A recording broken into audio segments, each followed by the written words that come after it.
Evening. Just doing a bit of a clip on Labneh cheese, which is basically a yogurt cheese. This is the way we make it.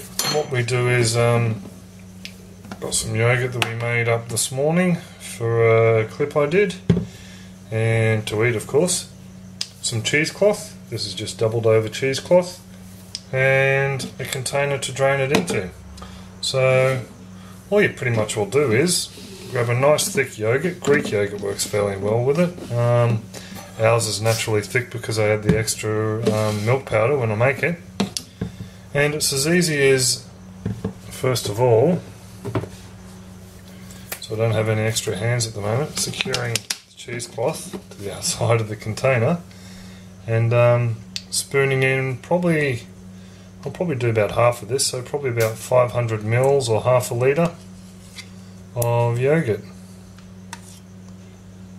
So it's a process that normally takes around about 2 to 3 days. Our last few lots have been pretty much well done in 2 days, so I think that's pretty much well about half a litre. This half litre should probably yield us about 250 grams or 250 mils of Labneh cheese. Tasty.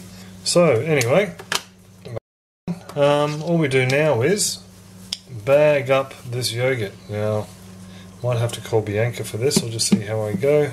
It's a small amount. I should be right for it.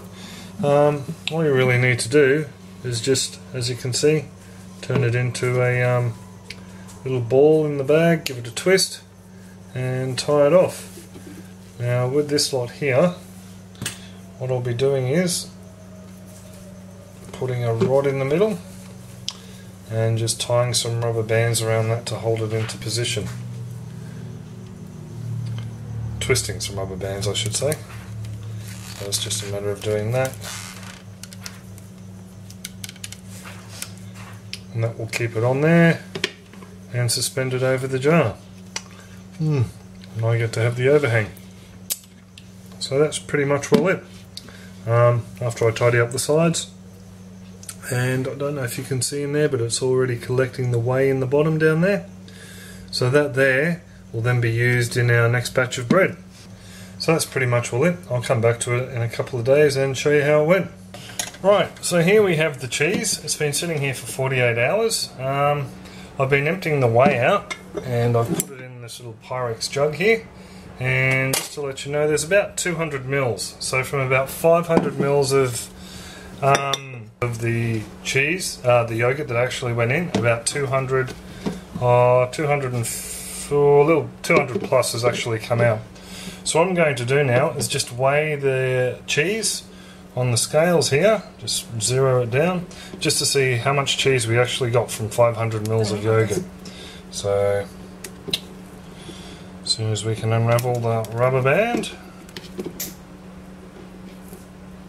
It's gonna fall. It's not going to fall. No, the middle bit. Oh, the middle bit. Yeah, you can grab the middle bit. Should be right. Put them out. Right, now this bit gets a little bit gooey. So here goes. Black. On you go. Oh, I've got a spoon here. It's alright. Okay. Just scrape it down. So we have from 500 mils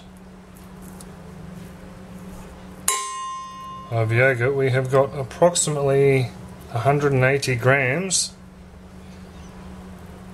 of cheese. So a little bit less than I thought. I actually thought we'd end up with pretty much all around about the 200 gram mark, but there you go. So yeah, just over 180 grams of cheese. There's the cheese. It looks basically like a really thick yogurt. Some batches thicken up further than others, some don't. It's just the luck of the draw. What we're going to do with today's batch is going to add a few ingredients. I have here a small clove of garlic chopped, 3 sun-dried tomatoes, probably about 6 bay leaves, and about 1 stalk of green onion here. So I'm just going to add these guys in. and make up a bit of a savoury dip. for lunch and afternoon tea. Goes nice on toasted bread too. So I'm going to try that with some of our bread we made the other day from the clip. It's just as easy as mixing it in.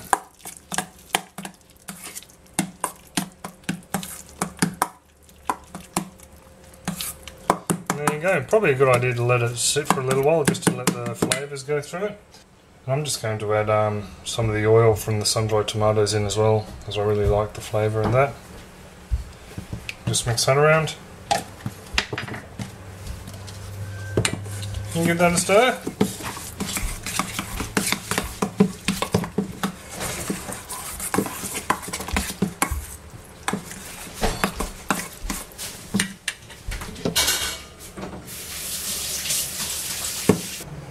Just to show you a difference in the consistency, this is one we made up with a kilo of yogurt the other day, and is a lot thicker. So, but from memory too, this one was actually made on powdered milk, whereas this one here was made on UHT. With this one here, when I know I'm going to make cheese, I always add a lot extra powdered milk just to give you more solids. So this one here will hopefully end up as a sweet dessert. So that's pretty much all the dip. I'll just have a bit of a taste to make sure it's alright, doesn't need anything. Tastes beautiful. You can also do sweet combinations with this as well. I shouldn't put the spoon back in there. You can also do sweet combinations as well. Dried fruit and nut. I think a good one might be a little bit of chopped date and some macadamia. Apricot's always a good one. Like the French onion dip style. So yeah, sweet or savoury, I think it makes an excellent dip. Sorry, just licking off the spoon. Just also too, a word on the cheesecloth. This stuff here, if you can't find it, or it's too expensive, or whatever, we began with this stuff here, just Chuck's White, they call it here in Australia. We found that if you just doubled it over, gave it a double thickness, it was pretty good, worked as a great cheesecloth. So that's how we made our Labneh for years before we actually bought the cheese making kits and the cheesecloth. So what else? That's pretty much all it. Other than I will be making some sort of sweet thing with this later on. I don't know if I'll do a clip for it or not. I'm going to speak to my sister later today and see how she went about that with her cheesecake. So that's it. Have a good one and catch you later.